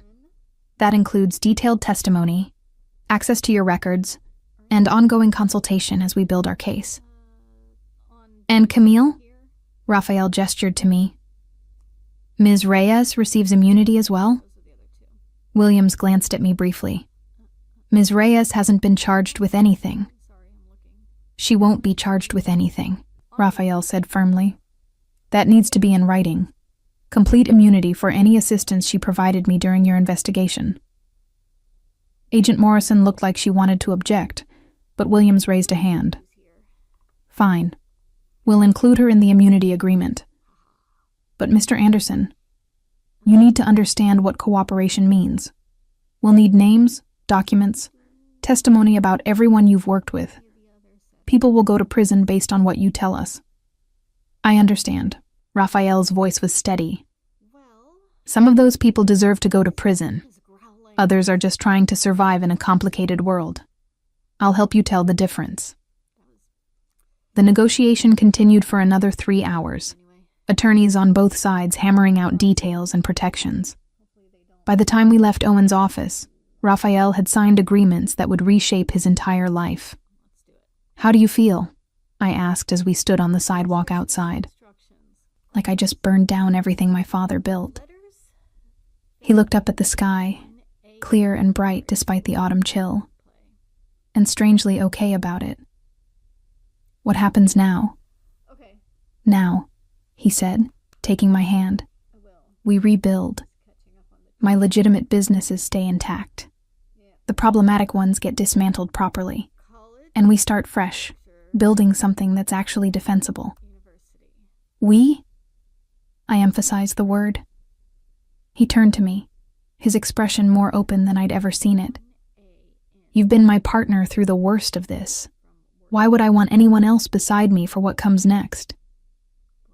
Standing there on the sidewalk, the weight of the past months finally lifting, I understood that this was the moment everything had been leading to. Not the dramatic rescue or the desperate investigation, but this quiet acknowledgement that we'd become something neither of us had planned. Okay, I said simply. Let's build something better. Raphael kissed me there on the busy sidewalk, neither of us caring who saw. When we finally broke apart, both of us were smiling. There's something I need to do first, he said. Come with me. He drove us to a part of the city I didn't recognize, stopping in front of a small jewelry store tucked between a bakery and a bookshop. Inside, the proprietor greeted Raphael like an old friend. Mr. Anderson, I've been expecting you. The jeweler produced a small velvet box, just as you specified.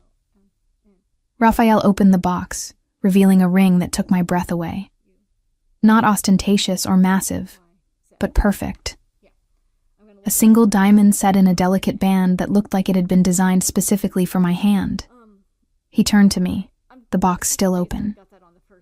I had this made 3 weeks ago, before we knew how the investigation would end.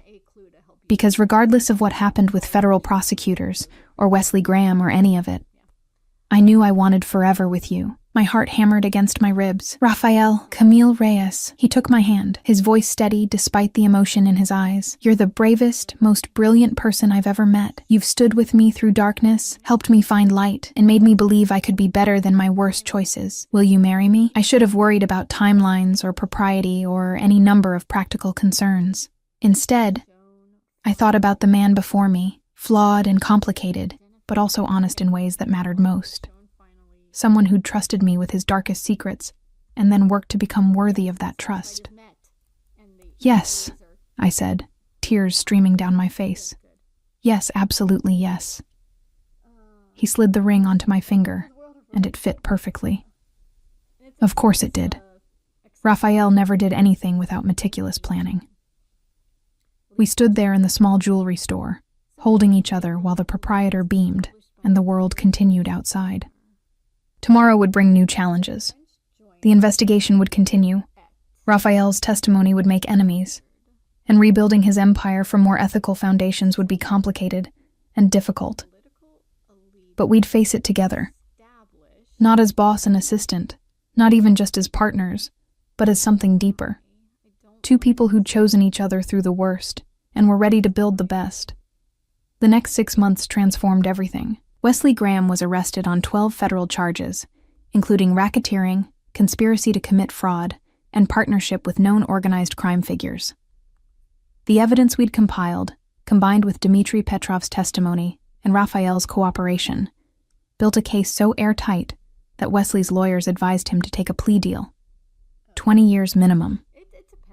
The man who'd tried to destroy Raphael ended up destroying himself.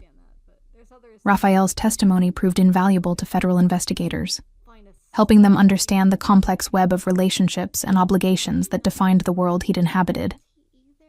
He drew clear lines between those who were genuinely dangerous and those who'd been trapped by circumstance, earning grudging respect from prosecutors who'd expected a typical criminal turning on his associates scenario.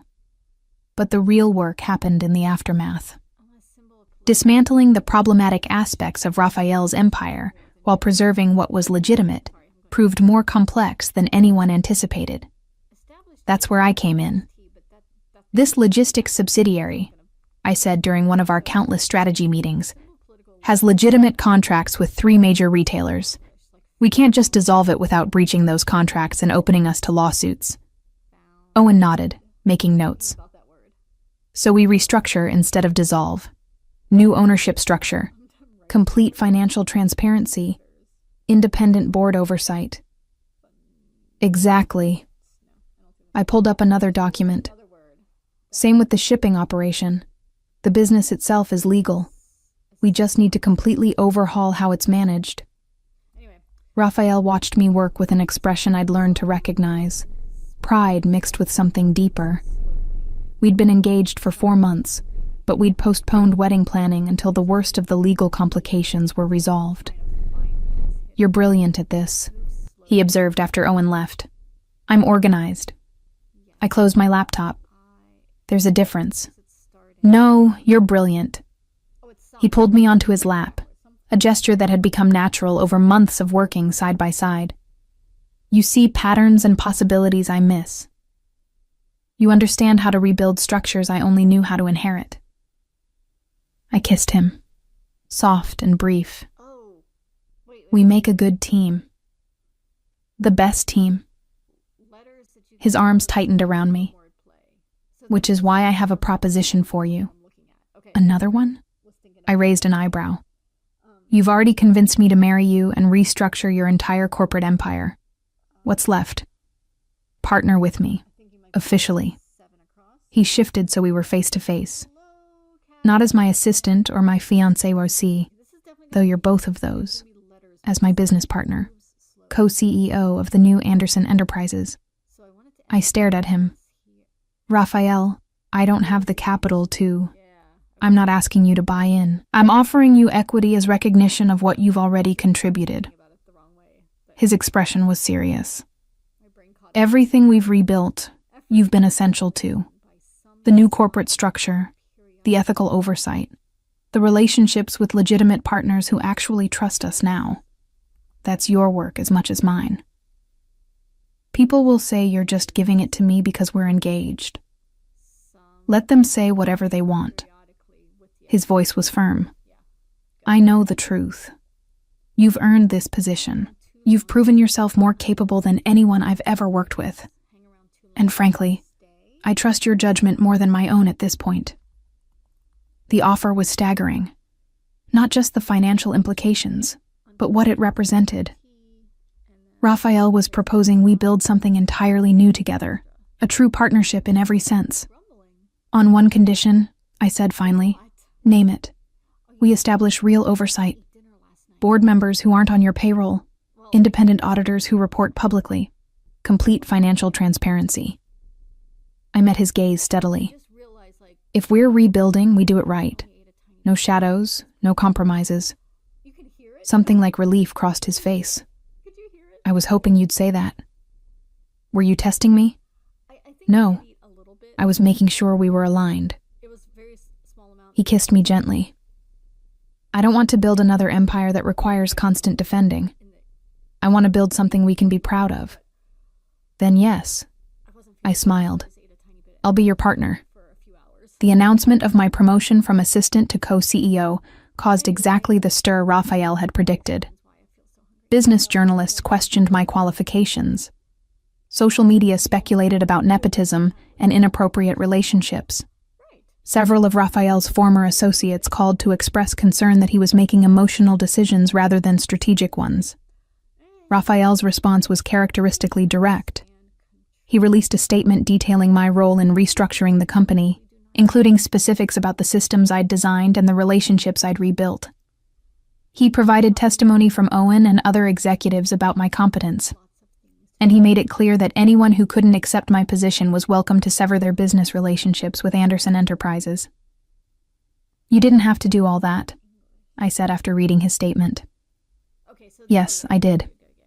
He was reviewing contracts at his desk. Now our desk. In the office, we'd redesigned to accommodate both of us. I won't have people dismissing your achievements because they're uncomfortable with our relationship. Some of them have legitimate concerns about professional boundaries. And I address those by providing evidence of your qualifications. He looked up. Camille, you need to stop minimizing your own abilities. You're not my assistant anymore. You're my equal partner. Start acting like it. The bluntness made me laugh. That's quite a tone to take with your fiancé key and business partner. Someone has to push you past your imposter syndrome. But he smiled. Though I'll try to be more diplomatic in board meetings. Adjusting to the new dynamic took time. I'd spent 2 years deferring to Raphael professionally, and shifting to actual partnership required conscious effort. But gradually I found my footing. In board meetings, I challenged his proposals when I disagreed. In negotiations, I presented my own strategies, rather than simply supporting his. In the office, we shared, we debated and compromised, and occasionally argued like actual equals. The business community's perception shifted too, as people realized I wasn't just a decorative partner, but someone who genuinely understood corporate restructuring and ethical business practices. Trade publications started asking for my perspective on business ethics. I was invited to speak at conferences about rebuilding trust after crisis. You're becoming famous, Raphael teased one evening, reading an article that quoted me extensively about corporate transparency. I'm becoming useful, I corrected. There's a difference. You've always been useful. He pulled me closer on the couch where we'd been reading. Now you're just useful to more people. 6 months into our partnership, Anderson Enterprises had transformed entirely. The problematic subsidiaries were gone, restructured or sold to legitimate buyers. The remaining operations operated with transparency that would have been unthinkable in the old regime. Profits were down initially, but stabilizing as we built relationships with partners who valued ethical operations. We're going to be fine, Owen reported during a quarterly review. Not as profitable as the old structure, but sustainable and defensible. You've built something legitimate. We've built something legitimate, I corrected, gesturing to Raphael. This wasn't just me. It mostly was you, Raphael said honestly. I was willing to rebuild. You knew how to actually do it. The wedding planning finally began in earnest as our legal and business complications resolved. We'd originally discussed something small, but my practical nature clashed with Raphael's desire to celebrate properly. I want people to see us, he explained one evening as we reviewed venue options. Not hiding, not apologizing for what we are. I want to marry you in front of everyone who matters and declare that I'm the luckiest man alive. His romantic streak, rarely shown publicly, still surprised me sometimes. You know I don't need the grand gesture. Never heard of that county. I know. He kissed my temple. But I do. Let me give you this. We compromised on an elegant ceremony at a historic venue downtown. Not ostentatious, but undeniably significant. I invited the handful of friends who'd stuck with me through the chaos. Raphael invited the business associates who'd proven loyal during the investigation, plus Owen and the few family members he'd remained close to. One person was conspicuously absent from both lists. Did you invite your mother? I asked Raphael 2 weeks before the wedding. His expression closed slightly. No. Raphael? She made her position clear when the investigation started. His voice was flat. She said I'd dishonored my father's legacy, that I'd betrayed everything he built. She hasn't spoken to me since. I'd known his relationship with his mother was strained, but not the extent of the break. I'm sorry. Don't be. He pulled me closer. She chose his memory over her living son. That tells me everything I need to know about her priorities. Still, she should be at your wedding. You're all the family I need. His hand found mine, fingers intertwining. You, and whatever future we build together. The night before our wedding, I couldn't sleep. Not from nerves, but from the surreal awareness of how far we'd come. 2 years ago, I'd been a cautious assistant maintaining careful boundaries. Now I was about to become Raphael Anderson's wife and business partner, co-CEO of a company we'd rebuilt from ethical foundations. Raphael found me on the balcony of his penthouse at 2 a.m., wrapped in one of his shirts, staring at the city lights. Can't sleep? He asked, joining me. Too much thinking. I leaned into him. I was remembering the night I drunk texted you. Best text I ever received. His arms came around me. Changed everything. I was so scared. My purse was stolen. I was stranded, and the only person I could think to call was my boss, who I'd been hiding my feelings from for months. I'm glad you called. He turned me to face him. I'm glad you were brave enough to ask for help, even when you were terrified. And I'm glad you came.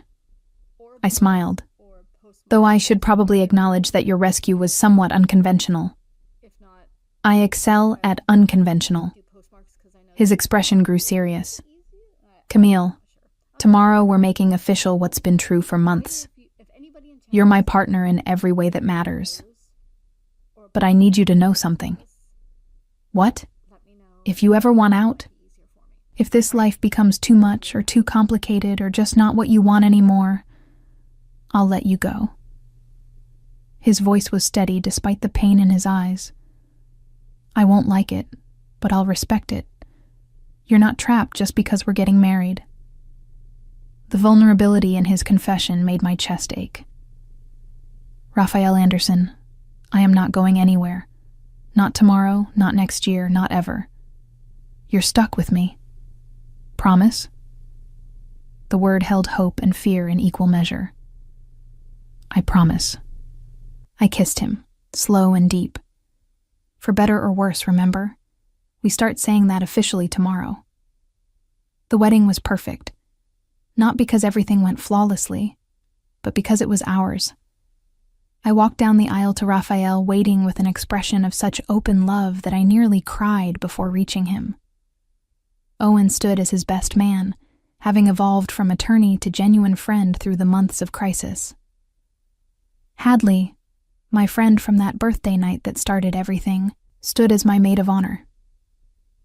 We gather today, the officiant began, to witness the union of two people who've built something extraordinary together. The ceremony was traditional in structure, but personal in content. We'd written our own vows, promising partnership and honesty and the courage to keep choosing each other through whatever challenges came. "I promise," Raphael said, his voice steady despite the emotion in his eyes, "to be worthy of your trust, to build with you, rather than for you, to see you as my equal in all things, even when you forget it yourself." "I promise," I replied, "to challenge you when you need it and support you when you don't. To build something we can both be proud of. To stay, even when staying is hard." When we kissed as husband and wife, the applause from our guests seemed distant compared to the rightness of the moment. This was what we'd been building toward through midnight strategy sessions and federal negotiations and countless acts of choosing each other. The reception was a celebration not just of our marriage, but of survival. People who'd stood by Raphael through investigation and restructuring raised glasses to the couple who'd emerged stronger. Business partners who'd given us a chance when others wouldn't offered congratulations and genuine friendship. "You did good, boss," Owen said, cornering Raphael during the reception. "Or should I say, bosses, plural." "She's the real boss," Raphael replied, watching me talk to a group of executives from companies we were hoping to partner with. "I'm just along for the ride at this point." "You know that's not true." Owen's expression grew serious. "What you've built here, both of you, it's remarkable. Legitimate, ethical, and still profitable. Your father would be disappointed." Raphael's voice was flat. "But I'm okay with that. I'd rather have this than his approval." Later, as Raphael and I danced to our first song as husband and wife, he pulled me closer. "No regrets?" he murmured against my hair. "Not one." I looked up at him. "You?" "Only that I didn't crash that birthday party and kidnap you 2 years earlier." His smile was genuine.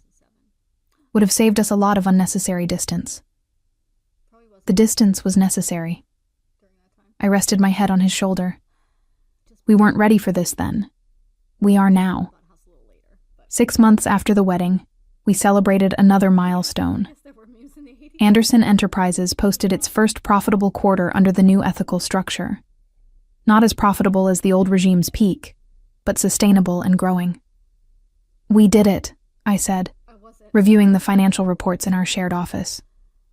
"You did it," Raphael corrected. "I just signed where you told me to. That's not true, and you know it." "Fine." He pulled me from my chair into his lap, a habit from our early days that we'd never broken. "We did it together. Happy?" "Very." I kissed him. Though we should probably maintain more professional boundaries in the office. We're married co-CEOs. I think that ship has sailed. The phone rang before I could respond. Raphael answered, his expression shifting from relaxed to alert as he listened. "When?" he asked. A pause. "We'll be right there." "What happened?" I asked as he ended the call. "Wesley Graham wants to talk to us." Raphael's voice was carefully neutral. His attorney reached out to Owen. "He's asking for a meeting." Wesley had been in federal custody for 8 months, awaiting trial that kept getting postponed. I hadn't thought about him in weeks, focused on building rather than fighting. "Why would he want to talk to us?" I asked. Only one way to find out. 2 days later, we sat in a federal facilities conference room, waiting for Wesley Graham to be brought in. Owen sat beside us, his presence both professional support and legal protection. When Wesley finally appeared, flanked by guards, I barely recognized him. The confident rival who'd tried to destroy Raphael had been replaced by a man who looked decades older, his expensive suit hanging loose on a frame that had lost significant weight. "Raphael." Wesley's voice was hoarse. "Mrs. Anderson." The use of my married name felt deliberate, acknowledging what he'd tried to prevent. I said nothing, waiting. I asked for this meeting, Wesley continued, because I owe you an apology. Raphael's expression remained impassive. I'm listening.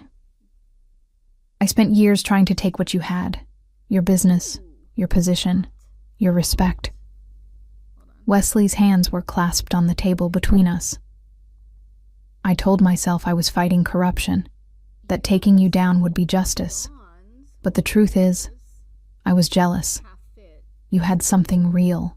Real power, real relationships, real legacy, and I wanted to destroy it because I couldn't build it myself. The confession hung in the air. I watched Raphael process it, his face revealing nothing. Is this supposed to make me forgive you? Raphael asked finally. No. Wesley shook his head. Nothing makes what I did forgivable. I just wanted you to know that I see it now. I see what I destroyed. Not just your old empire, but the possibility of my own future. I lost everything trying to take yours. You lost everything, I said quietly, speaking for the first time, because you partnered with criminals and made promises you couldn't keep. Raphael didn't destroy you. You destroyed yourself. Wesley's gaze shifted to me. You're right, and that's the hardest part.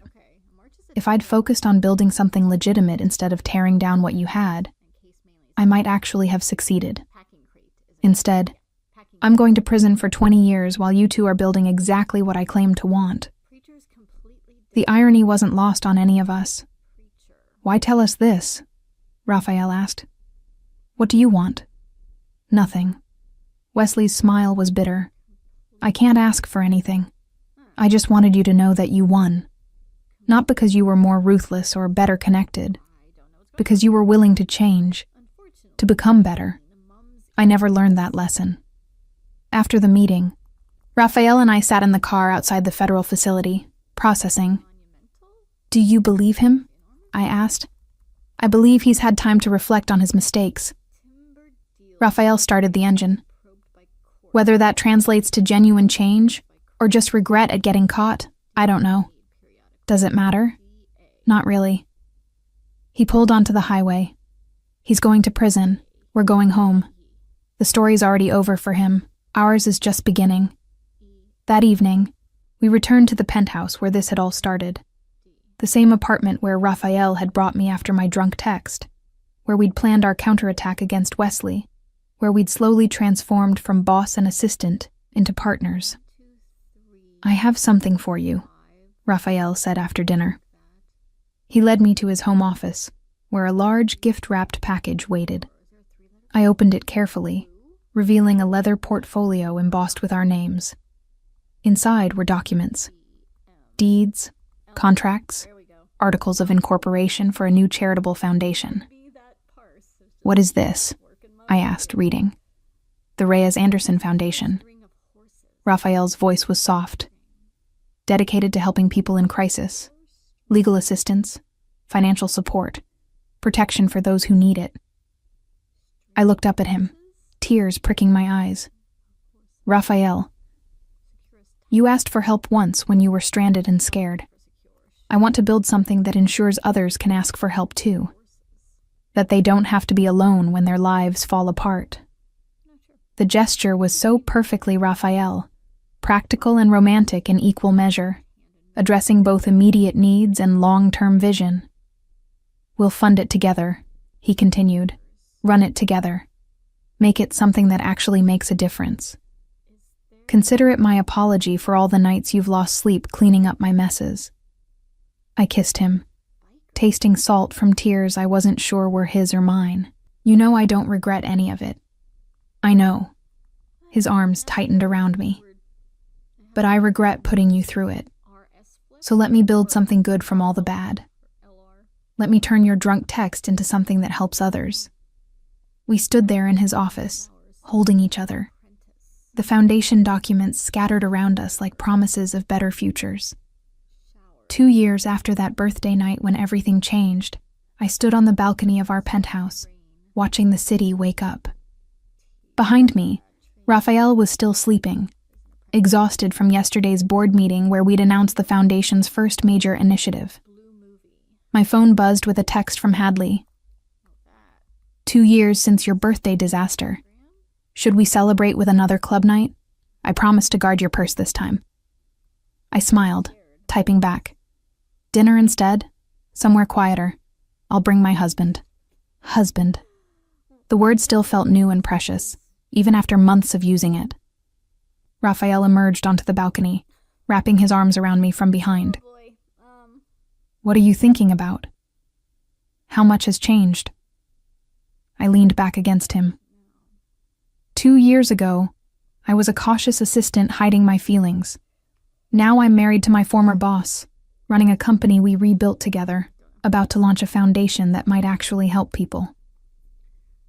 Any regrets about that drunk text? His voice held amusement. Not even one. I turned in his arms. Best mistake I ever made. It wasn't a mistake. He kissed my forehead. It was the bravest thing you'd ever done. Asking for help when you needed it. Trusting me when you had every reason not to. And you came. The simple truth still amazed me.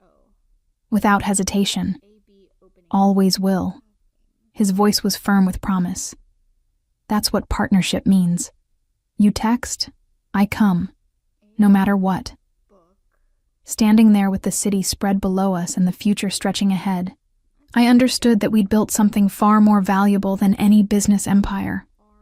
We'd built trust, partnership, the certainty that whatever challenges came next, we'd face them together. Come get me. I'd texted that night 2 years ago, desperate and afraid. He'd come, and he'd never stopped coming, never stopped choosing me, never stopped building with me rather than for me. We'd turned a midnight crisis into a morning celebration, a drunken plea into a partnership that transformed both our lives, a moment of vulnerability into a foundation of strength. Ready to go change the world? Raphael asked, echoing words he'd said countless times during our restructuring. With you? I smiled. Always. We went inside to start another day of building something better, together.